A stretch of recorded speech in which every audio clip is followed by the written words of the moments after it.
My name is Ruth, and the day my own son cut me off financially, he smiled and said, "Let's see how long before you beg." Before I go any further, please pause for one moment. If you love real emotional stories, family betrayals, and powerful life lessons, make sure you subscribe, like this video, and turn on your notification bell so you never miss stories like this. Also, tell me in the comments what country you're watching from, so I know where my people are. Now listen closely, because what my son saw when he came over still shakes me to this day. The most shocking moment did not happen when he blocked my bank account. It happened 3 weeks later, when he walked into my house and stopped breathing. His eyes moved slowly around the room. His mouth opened, but no words came out. And in that moment, I knew something deep inside him had broken. But let me stop here. Because to understand why his face went pale, I need to take you back to the day he decided to punish me. I am a widow in my late 60s. I raised my son alone after his father passed away. I worked long hours. I skipped meals so he could eat. I wore old clothes so he could wear new ones. I never complained. I believed love meant sacrifice. When he grew up and got a good job, he promised me something. "Mom," he said, "you'll never struggle again." For a while, he kept that promise. He helped with bills. He paid for groceries. He handled my small savings account so I wouldn't stress myself. I trusted him. That was my mistake. One afternoon, we had a small argument. Nothing big.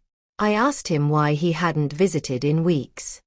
He sighed and said, "Mom, you ask for too much." That hurt. I told him I felt lonely. He laughed.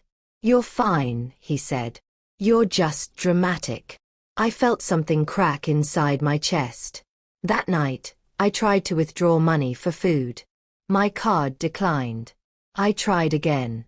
Declined. I called the bank. The woman on the phone said calmly, "Your account access has been restricted." My hands shook. "By who?" I asked. She paused. "Your son," she said. I called him immediately. He answered on the third ring. "Why did you block my account?" I asked, my voice shaking. He was quiet for a moment. Then he said something I will never forget. "I want you to learn something." "Learn what?" I whispered. "How it feels to need me," he replied. "You'll call back when you're ready to apologize." Then he hung up. I sat there in silence. No money. No food. No help. I waited for the tears to come. They didn't. Instead, something else came. Clarity. The next few days were hard. I ate very little. I walked instead of taking buses. I sold a few old things quietly. I did not call him. That seemed to confuse him. On the fourth day, he sent a message. "Are you ready to talk?" I did not reply. On the seventh day, another message. "Don't be stubborn." Still, I said nothing. 2 weeks passed. Then my phone rang. It was him. "I'm coming over," he said. "I need to check on you." I smiled softly. "Okay," I replied. He expected tears. He expected apologies. He expected me to beg. When he arrived, he knocked once and walked in like he owned the place. "Mom," he called out. I stepped into the room. He looked at me and froze. His eyes moved from my face to the table, to the documents neatly laid out. What is this?" he asked. I looked at him calmly. "Sit down," I said. "We need to talk." His hands started shaking. My son did not sit down right away. He stood there, staring at the table like it might explode. His eyes moved from one paper to another, then back to my face. For the first time in a long while, he looked unsure. "What are all these papers?" he asked. I did not answer immediately. I walked slowly to the chair and sat down. My legs felt weak, but my voice was steady. "Close the door," I said. He hesitated, then did it. The sound of the door clicking shut felt final. On the table were documents I had never shown him before. Old files. Receipts. Letters. A small brown envelope. He swallowed hard. "Mom," he said, trying to sound calm, "why are you doing this?" I looked up at him. "Doing what?" I asked. "This," he said, waving his hand at the table. "Being dramatic." I almost laughed. But I didn't. Instead, I slid one paper toward him. "Read that," I said. He picked it up slowly. As he read, his face changed. The confidence drained from his eyes. This can't be right," he muttered. "It is," I replied. The paper showed something he had forgotten. Or hoped I never remembered. Years ago, when his father died, there was a small insurance payout. Not much. But enough. I had put it away quietly, in my name, for emergencies. He never knew about it. Or so he thought. "I trusted you with my account," I said calmly. "But I never gave you everything." He looked up sharply. "What do you mean?" I leaned back in my chair. "I mean," I said slowly, "you controlled what you thought was all I had." His mouth opened, then closed. For the first time, he looked scared. Let me pause here and go back a little. After he blocked my account, I spent 3 nights sitting in the dark, thinking. Not crying. Thinking. I remembered every time I saved a little money and told no one. Every time I signed something and kept a copy. Every time I chose silence instead of arguments. I had learned, over many years, that quiet people see more than loud ones. Back in the living room, my son dropped the paper on the table. "Why didn't you tell me about this?" he demanded. I looked him straight in the eyes. "Because you never asked," I said. He ran a hand through his hair. "This doesn't change anything," he said quickly. "You still need me." I shook my head slowly. "No," I replied. "You needed me to believe that." I slid another document toward him. This one made his hands shake when he picked it up.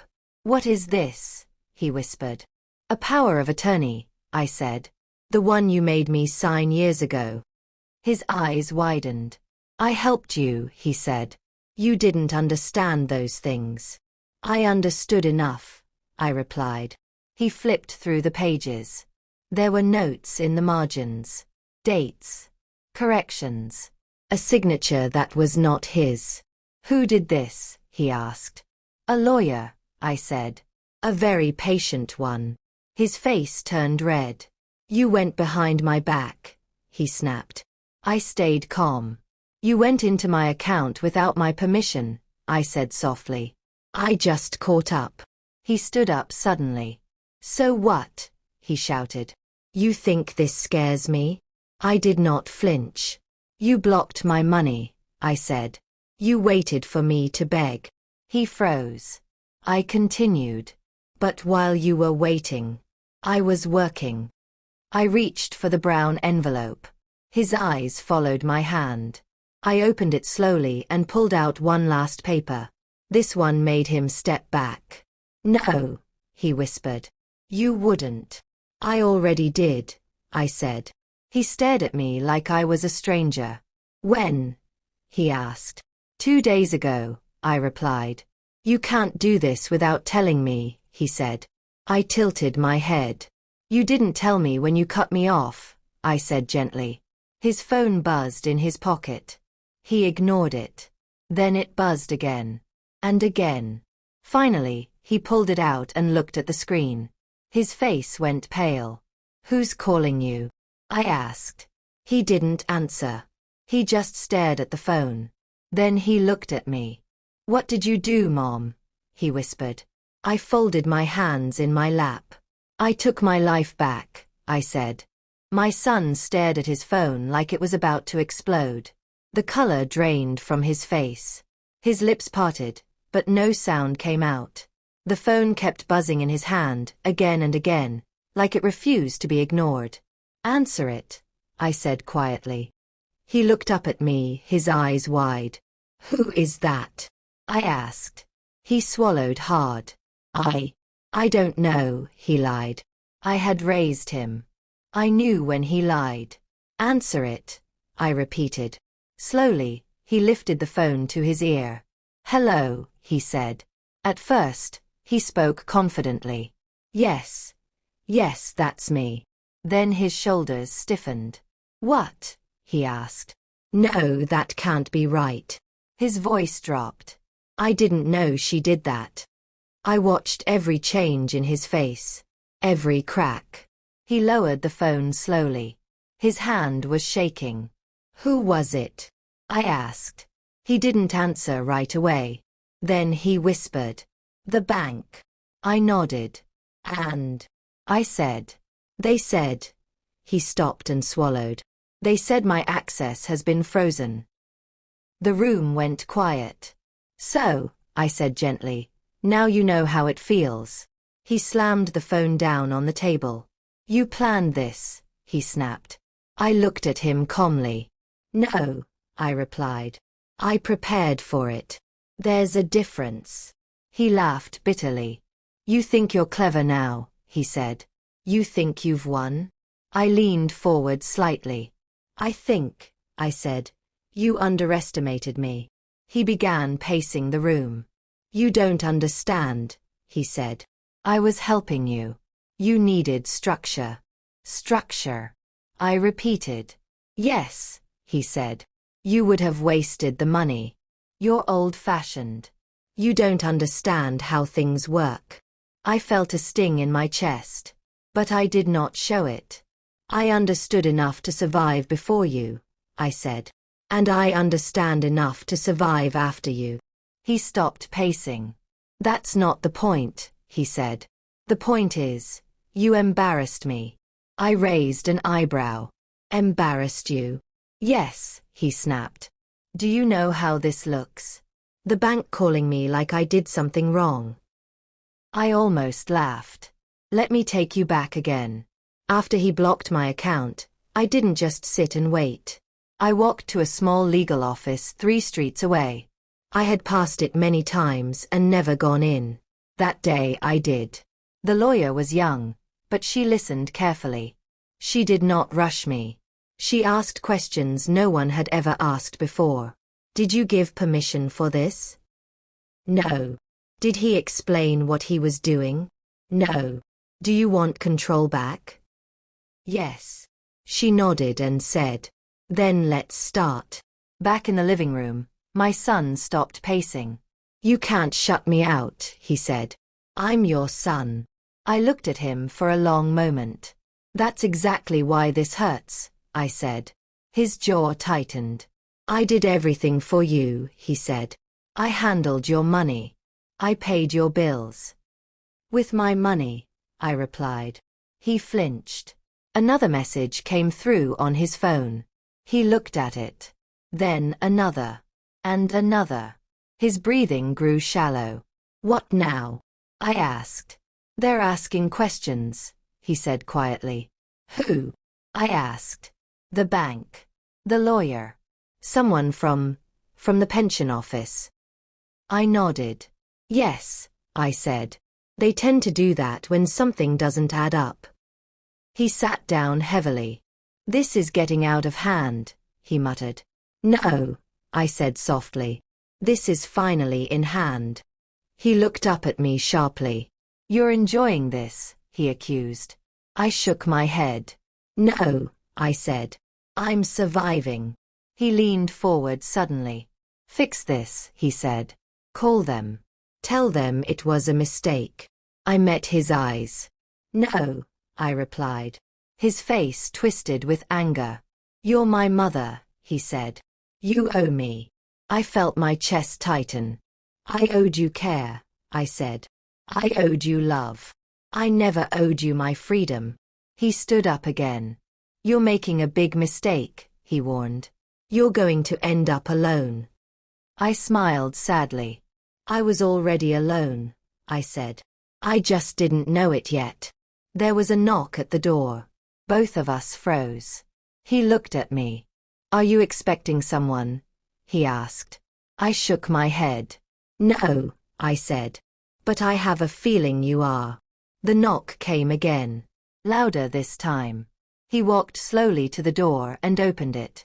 A man stood there. Neatly dressed. Calm. Holding a folder.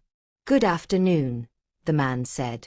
I'm here to speak with you about some financial irregularities. My son's knees nearly buckled.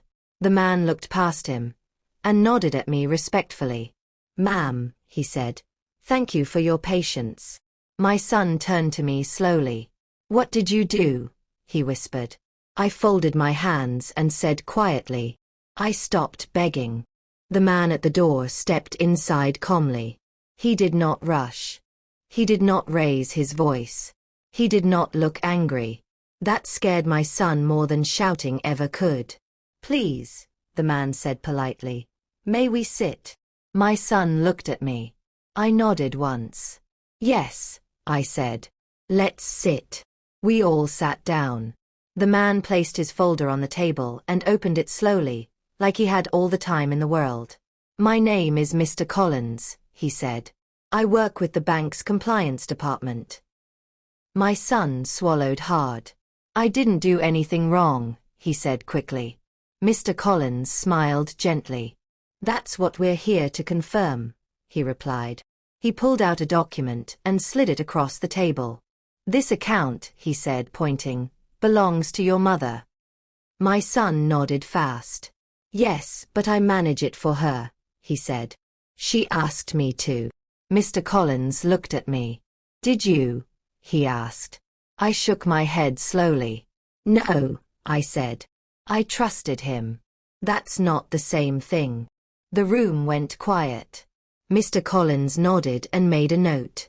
Trust, he said calmly, is not legal permission. My son's face tightened. You don't understand, he said. She needs help. She doesn't understand these things. I felt something sting inside me, but I stayed calm. Mr. Collins turned to him. Sir, he said, your mother has been managing her life longer than you've been alive. My son said nothing. Mr. Collins continued. We noticed several unusual actions, he said. Account restrictions without written consent. Transfers without clear explanation. And communication that suggested pressure. My son's voice rose. I was teaching her responsibility. Mr. Collins did not react. Teaching, he said softly, is not punishment. I watched my son's hands. They were shaking now. Mom, he said, turning to me, tell them this is a misunderstanding. I looked at him for a long moment. I asked you for food money, I said quietly. You told me to beg. His eyes dropped. Mr. Collins closed the folder. This meeting is not to accuse, he said. It's to protect. He turned to me. Ma'am, your access has been fully restored. Your son's control has been suspended. My son jumped up. You can't do that. Mr. Collins looked up calmly. We already did. My son's voice cracked. You're ruining me, he said. I shook my head. No, I replied. I'm saving myself. Mr. Collins stood. There may be further review, he said. You'll be contacted. He nodded to me again. Thank you for your courage. Then he left. The door closed softly behind him. The silence that followed was heavy. My son sat down slowly. This isn't over, he muttered.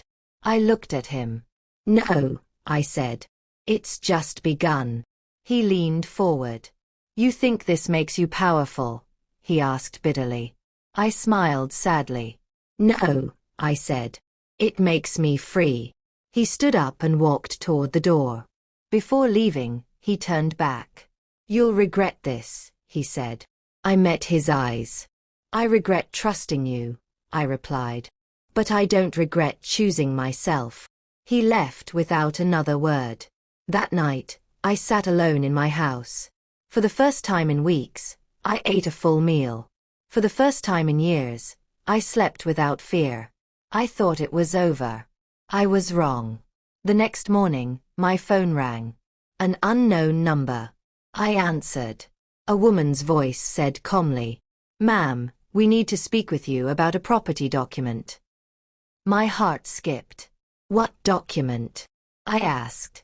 There was a pause. "The one your son filed last year," she said. "Without your knowledge." My hands started shaking. "What kind of document?" I whispered. The woman replied, "A transfer of ownership." My heart felt like it stopped beating. A transfer of ownership. I repeated slowly, like saying the words might make them less real. "Yes," the woman on the phone replied. "It involves your house." My hand tightened around the phone. "My house?" I whispered. There was a short pause. "Yes, ma'am," she said. "The property you are currently living in." I sat down heavily on the chair. For a moment, I could not speak. The woman waited patiently. I never signed anything," I finally said. "I would remember." "That's why we're calling," she replied carefully.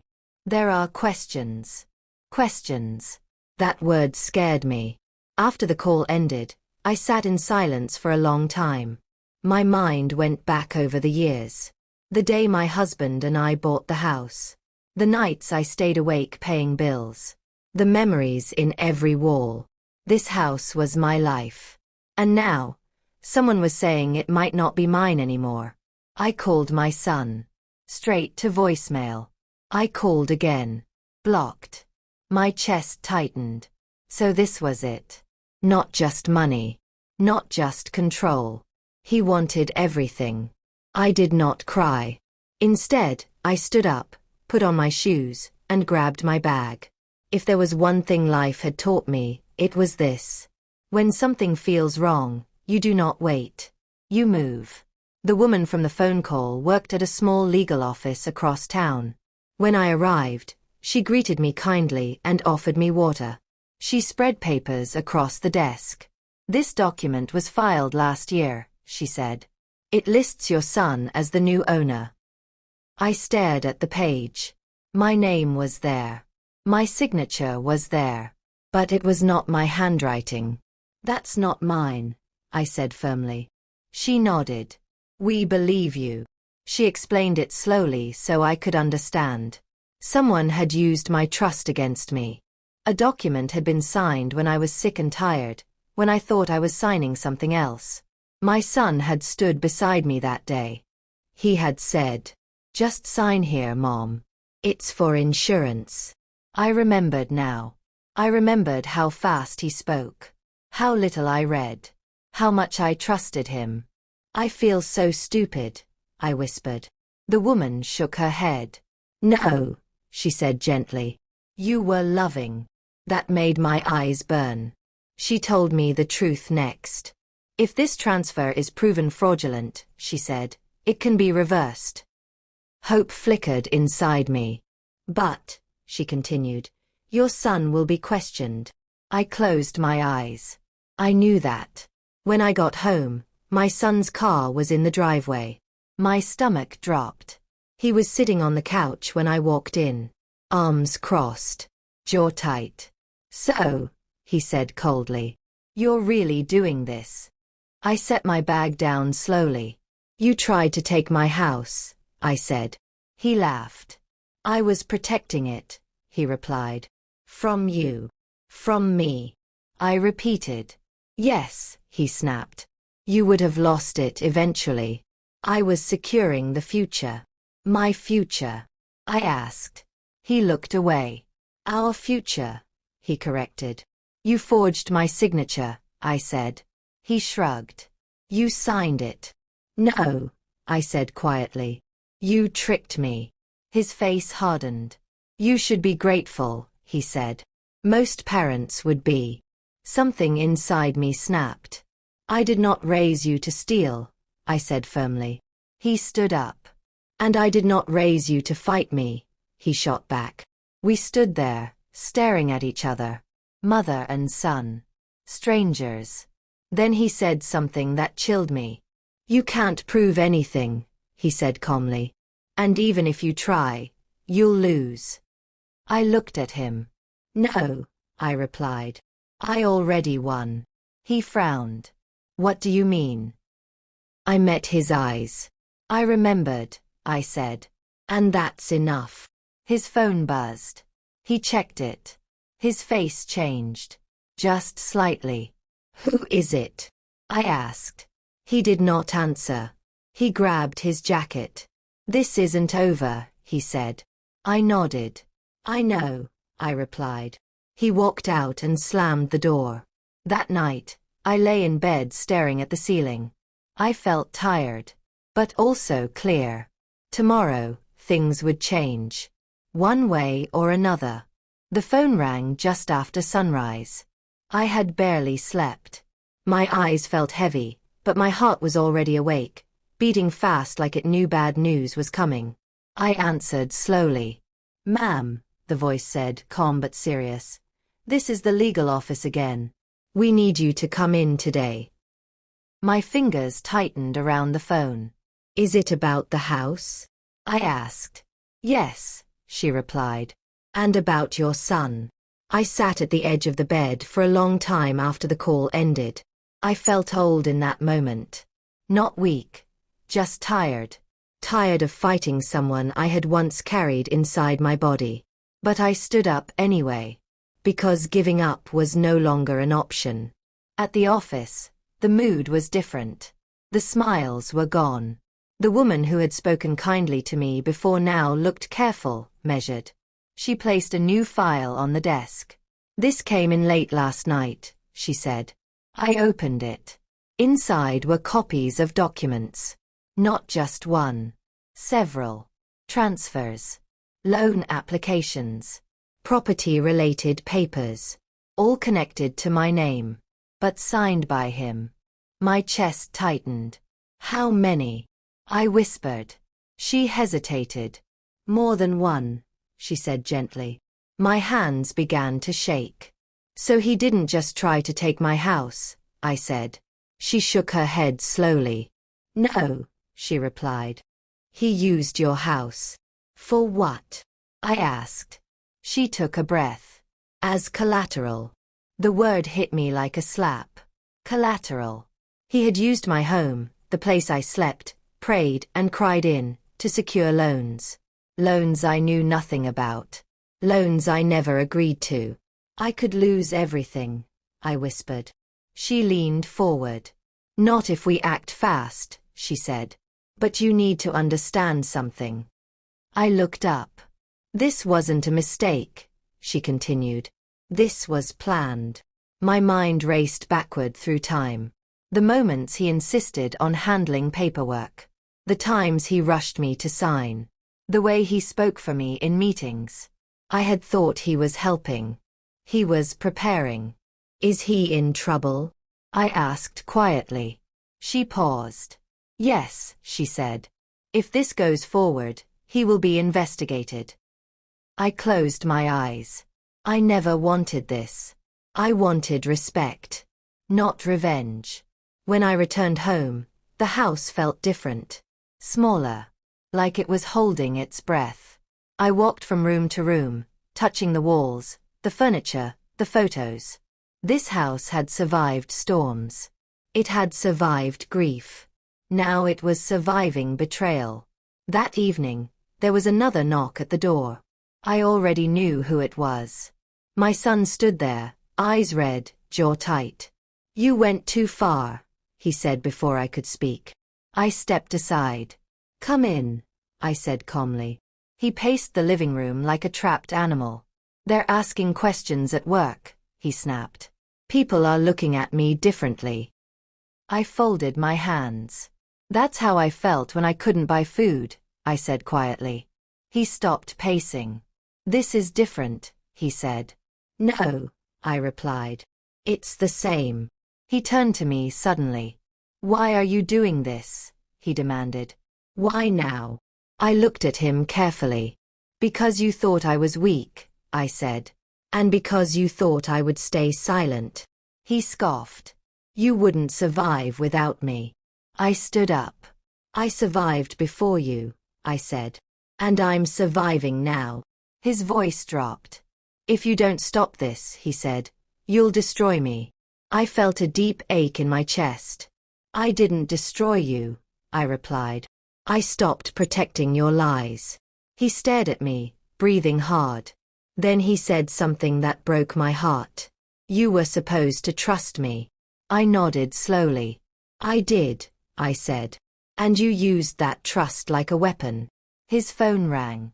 He answered it this time. Yes. I understand. I'll be there. He hung up and looked at me. They want to see me tomorrow, he said quietly. I nodded. They want to hear the truth, I replied.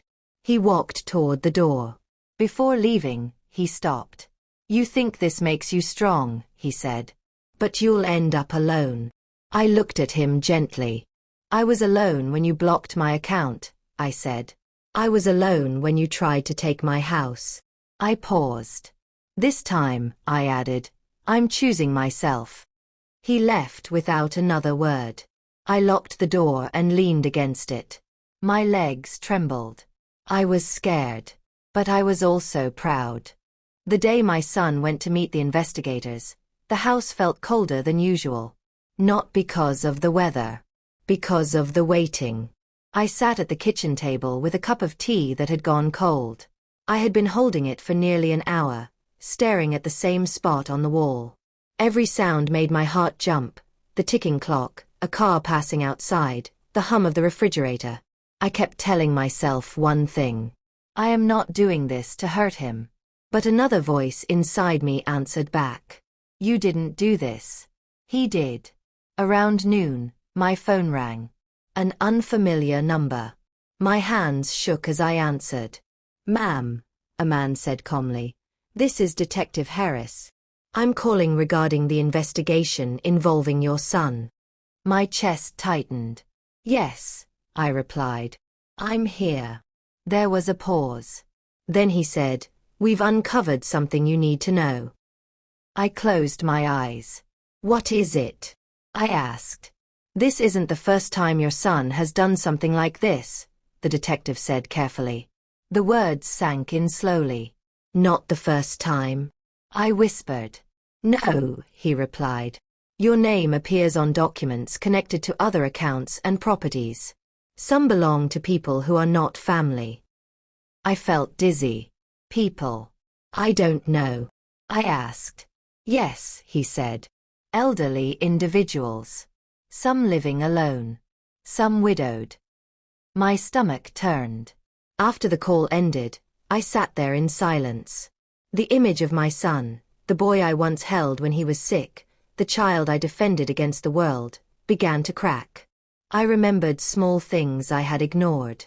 How he always spoke kindly to older neighbors. How he offered to help them with paperwork. How proud he sounded when he said, "They trust me." I had thought it meant he was good. Now I wondered if it meant something else. Later that afternoon, my son came back. He did not knock. He walked in slowly, like someone entering a place they were no longer sure belonged to them. His shoulders were slumped. His eyes were tired. "They know," he said quietly. I nodded. "I know," I replied. He sat down heavily. "They think I'm some kind of monster," he muttered. I looked at him. "They think you took advantage of people who trusted you," I said. He laughed bitterly. "They were fine," he said. "I helped them." "By taking control?" I asked. "By managing things," he snapped. "They needed someone smart." I felt a deep sadness settle in my chest. Did I need someone smart? I asked softly. He looked away. "They showed me files," he continued. "Names, dates, patterns." He swallowed. "They think I planned everything." I leaned forward. "Did you?" I asked. He did not answer. That silence told me everything. "They said something else," he added quietly. "What?" I asked. "They said," he hesitated, "that you were the one who stopped it from getting worse." I blinked. "What do you mean?" "They said if you hadn't spoken up now, more people would have lost their homes. My heart pounded. I had not thought about that. I had only thought about surviving. He rubbed his face with his hands. I didn't think you'd fight back, he said. I thought you'd beg. The words stung. I waited, he continued. Every day. I kept checking my phone. I met his eyes. And when I didn't call, I asked. He whispered. That's when I knew I misjudged you. For a moment, he looked like a scared child again. Mom, he said softly, can you fix this? My chest tightened. I can't, I replied. Please, he said. Just tell them you misunderstood. Tell them you signed everything. I shook my head slowly. I won't lie, I said. Not anymore. His face hardened. So you're choosing strangers over your own son, he snapped.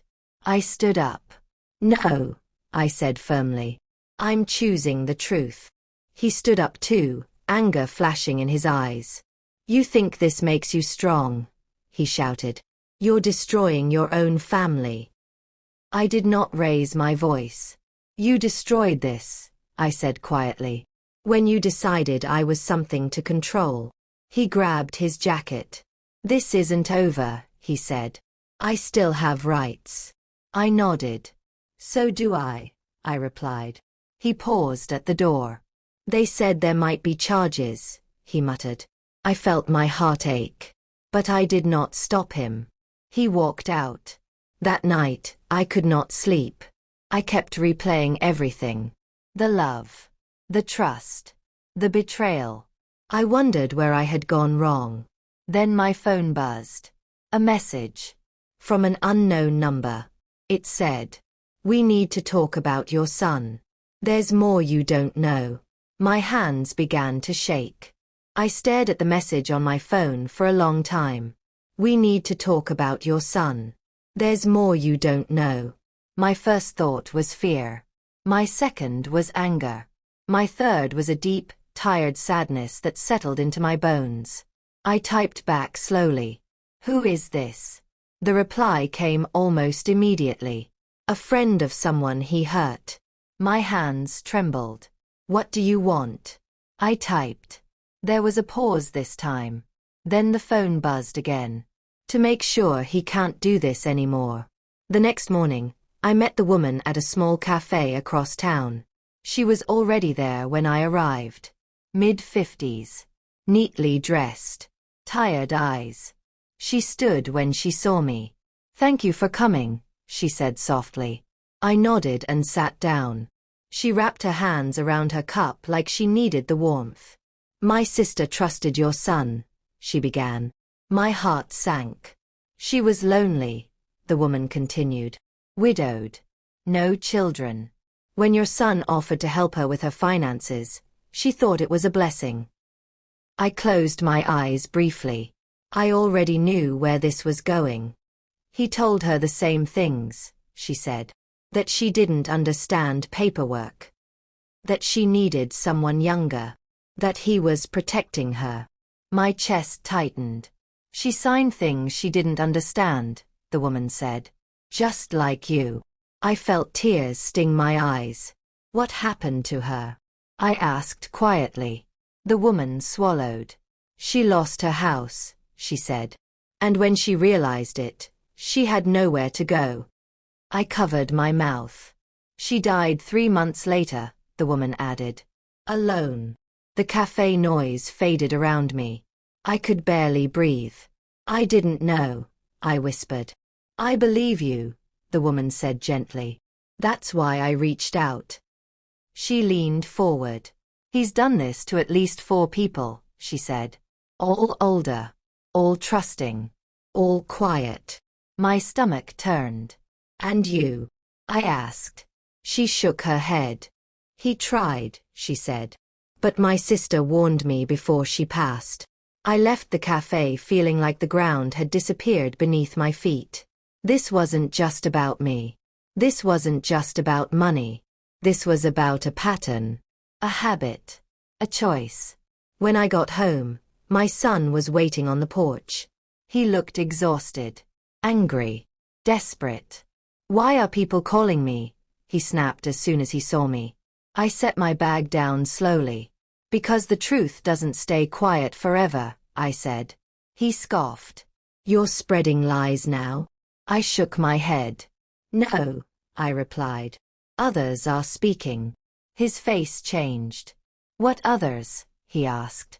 I met his eyes. "The ones who lost everything," I said. His jaw tightened. "They're exaggerating," he said quickly. "They agreed to everything.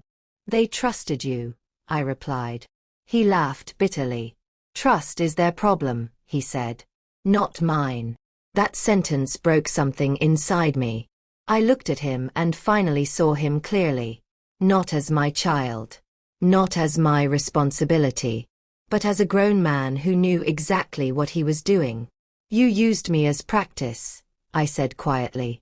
He froze. "What?" "You learned on me," I continued. "You tested how far you could go." He looked away. That was answer enough. Later that evening, another call came. This time, from the detective. "Ma'am," he said, "we've connected more cases. Your cooperation has opened doors." I sat down heavily. "What happens now?" I asked. "There will be charges," he replied. "Serious ones." I closed my eyes. "Will the others get their homes back?" I asked. "We're working on it," he said. "And your testimony matters." That night, my son knocked on my bedroom door. I did not invite him in. "Mom," he said softly, "they're trying to ruin me." I opened the door just enough to look at him. "No," I said. "They're stopping you." He clenched his fists. "You're choosing them," he said. I shook my head. "I'm choosing what's right," I replied. He leaned closer. "If you testify," he whispered, "you'll regret it." I felt a chill. I looked him straight in the eyes. "I already regret staying silent," I said. He stepped back. For a moment, I saw fear in his eyes. Not fear of jail. Fear of losing control. Then he turned and walked away. I locked the door and sat on my bed, shaking. I had never imagined my life would come to this. But I also knew something important. For the first time in years, I was no longer confused. The courthouse smelled like old paper and cold air. I had never been inside one before, not like this. I sat on a hard wooden bench, my hands folded tightly in my lap, my heart beating so loud I was sure everyone could hear it. This was no longer private. This was no longer family business. This was the truth, standing in the open. When they called my name, my legs almost gave out. A woman touched my arm gently. "You can do this," she said. I nodded, even though I wasn't sure I believed her. I walked forward slowly. Every step felt heavy. I could feel eyes on me. Watching. Judging. Wondering. I sat down and raised my right hand. I promised to tell the truth. All of it. And for the first time in my life, I meant it without fear. They asked me simple questions at first. My name. My age. My relationship to the accused. "My son," I said quietly. The room shifted. I did not look at him. Not yet. Then the questions changed. "Did your son have access to your finances?" "Yes." "Did you give him permission to restrict your account?" "No." "Did you understand the documents you signed?" "No," I said honestly. I trusted him. My voice shook, but I did not stop. They showed papers. Signatures. Dates. They asked me to explain. I told them everything. The blocked account. The waiting. The silence. The house papers. The lies. I spoke slowly, clearly, so even a child could understand. I wanted there to be no confusion. Then they asked the hardest question. "How did this make you feel?" I paused. I looked around the room. Then I said the truth. "It made me feel small," I said. "Like I was a burden. Like my love was a weakness. My chest tightened. But it also woke me up, I added. That was when I finally looked at him. My son sat at the table, his face stiff, his eyes avoiding mine. He did not look angry. He looked exposed. For the first time, he could not control the room. They called other witnesses. One by one. An older man who lost his savings. A woman who slept in her car. A neighbor who noticed things were wrong but didn't know how to help. Each story sounded different, but the pattern was the same. Trust. Control. Loss. My son's lawyer tried to speak. He said words like misunderstanding and intentions. He said my son was trying to help. I listened quietly. Then the judge asked me one last question. If you had begged him, do you believe this would have stopped? I swallowed. No, I said. I believe it would have taught him it worked. The room went silent. My son finally looked at me. Our eyes met. For a moment, I saw the child he used to be. Then it was gone. After the hearing, they told me the case would move forward. Charges. Investigations. More to come. I felt tired, but lighter. Like I had set something down that I had been carrying for years. Outside the courthouse, reporters waited. Microphones. Cameras. I shook my head and walked past them. I did not owe the world anything. I had already given enough. That evening, I returned home alone. The house was quiet. But it did not feel empty. It felt honest. I made myself dinner. I sat at the table. I ate slowly. For the first time in a long time, I tasted the food. Later that night, my phone buzzed. A message. From my son. Just one line. You could have stopped this. I stared at the screen for a long time. Then I typed back. I did. I turned the phone off and went to bed. I slept deeply. Without fear. Without waiting. The house was quiet the morning after the hearing. Not the heavy, lonely quiet I had grown used to. This was different. This was peace. I woke up early, made tea, and sat by the window as sunlight filled the room. For the first time in years, I did not feel like I was waiting for something bad to happen. The fear was gone. The begging was gone. The silence no longer scared me. A week later, the call came. Ma'am, the detective said, the charges are moving forward. I closed my eyes and nodded, even though he couldn't see me. They've frozen his accounts, he continued, and the properties tied to the fraud are being reviewed. I took a deep breath. And the others? I asked. They're getting help, he said. Because you spoke up. That was when I finally cried. Not tears of pain. Tears of release. My son did not come home again. Not after that. I heard through relatives that he was angry.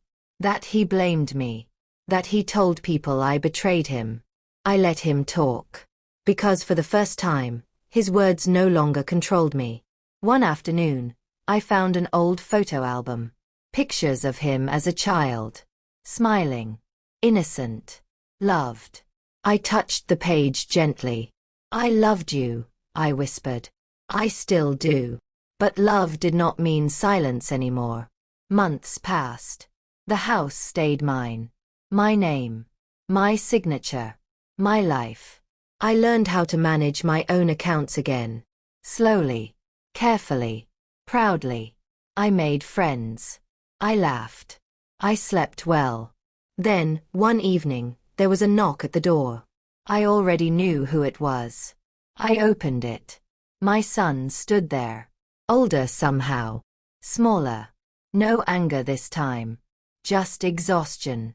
They sentenced me, he said quietly. I nodded. I know. He swallowed. I thought you'd come beg me to stop it, he admitted. I looked at him calmly. I stopped begging the day you cut me off, I said. He looked around the house. Everything was the same. And yet, nothing was. I didn't think you could do this without me, he said. I met his eyes. That's where you were wrong, I replied. He hesitated. Do you hate me? He asked. I shook my head slowly. No, I said. But I don't belong to you anymore. That was the truth. And it hurt him more than anger ever could. He nodded once. I understand, he said. Then he turned and walked away. This time, for good. I closed the door gently. I did not cry. I did not chase him. I went back to my chair and sat down, feeling something I had not felt in a long time. Whole. And before I end this story, I want to speak directly to you. If someone is controlling you with money, if they are waiting for you to beg, if they think your silence means weakness, please remember this. The moment you choose yourself, the power shifts. So if this story touched you, subscribe for more emotional, powerful stories like this. Like this video so more people can hear it. And turn on notifications, because the next story might help someone who feels trapped right now. Also, tell me in the comments what country you're watching from. Because sometimes, the strongest thing you can do is stop begging and start standing.